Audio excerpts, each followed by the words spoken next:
an additional source of stereotypes, which I guess is, well, not I guess, it really is more questionable.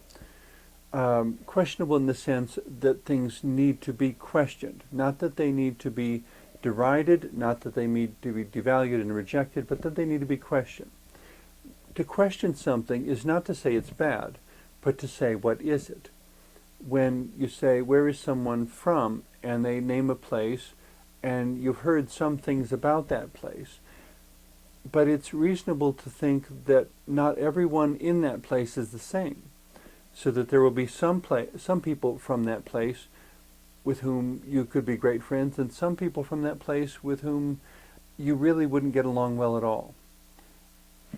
The problem of a stereotype is taking one instance and projecting it onto everybody else you haven't met before, and expecting them to be like him or her, whatever that one example is.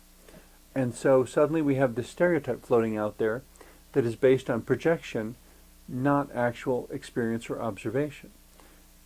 The problem, therefore, with prejudice or with stereotypes is that it keeps us from seeing who the individual in front of us really is.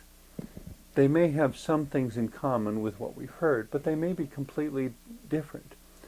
And we have to give them the freedom to be completely different, or we'll miss the best part of what they have to offer. Stereotypes happen at least once. What makes them negative is when they're projected onto people with whom you have had no experience. Just because the person in front of you and the person you met have one little thing in common. In my hypothetical example, they were both Asians. To expect every other Asian person to be just like the man I met is kind of unrealistic. And that goes for every race. Black, white, Native American, indigenous peoples all over the world, Middle Eastern, whatever. Everyone's an individual. And in order to relate with them collaboratively, we need to judge them by who they are, not just where they're from. The where what's helpful from the question word where is that it tells us what other sorts of questions we could ask in order to get to know this person. We don't have to have the same standard set of questions for everybody, but by each piece of information we receive, we can ask better and better questions and get to know this person more quickly than if we simply had to go down a memorized list of 500 standard questions, because everybody's unique, and our families are also unique, and our cultures are unique. And being from a place, one of the points of commonality is that there may be foods, dances, clothing, ways of thinking about families that are very common within the culture. It doesn't mean everybody from that area believes those things. You may meet an exception who doesn't believe that way at all. I am currently living in Colorado, and yes, there are people who are born, live and die in Colorado and never learned to ski. Just as there are people who are born, live and die in New England and don't eat fish. Just because there's fishing industries along the coast. If I meet somebody from those areas, though, it tells me I can ask the question, oh, you're from Colorado, do you ski? Well, actually I don't. Oh, okay, that's interesting. You're one of the exceptions then. I would imagine that a lot of people in Colorado do ski. It would seem that a lot do. Whether a lot of people ski or not is not the point, however.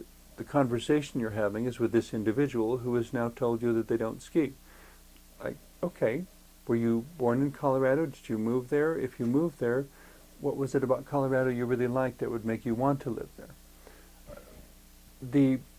Each answer tells me better questions to ask so that I can get to know this person more quickly. And in that conversation, we may just find some wonderful point of potential collaboration. When I was in a conversation with a woman a couple of weeks ago, for example, and we got on the subject of writing, and I mentioned that, yes, I do a lot of writing, and she said, oh, well, I'm a publisher. And I said, well, I'd love to talk to you more. Here's some examples of my writing. Please get back to me. As of this recording, no, I haven't heard from her yet, but I imagine she's a very busy person anyway. Hopefully at some point I will find a publisher who's interested in working with me on a lot of my writing projects, but just an aside. In any case, another way yet, continuing with fleshing out and expanding upon the question where. Another way that we can ask where additionally is, where are you in the family lineup, in the birth order? Are you the oldest son, the youngest daughter, the middle child, whatever? Because those things frequently have a strong effect on how we develop.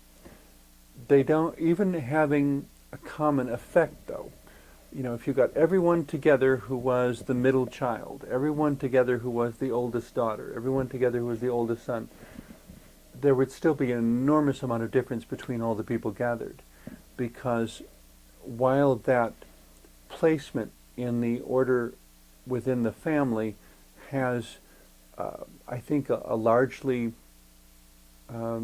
defined, it has an effect that some of the effect is sufficiently common that some people have made generalizations about it.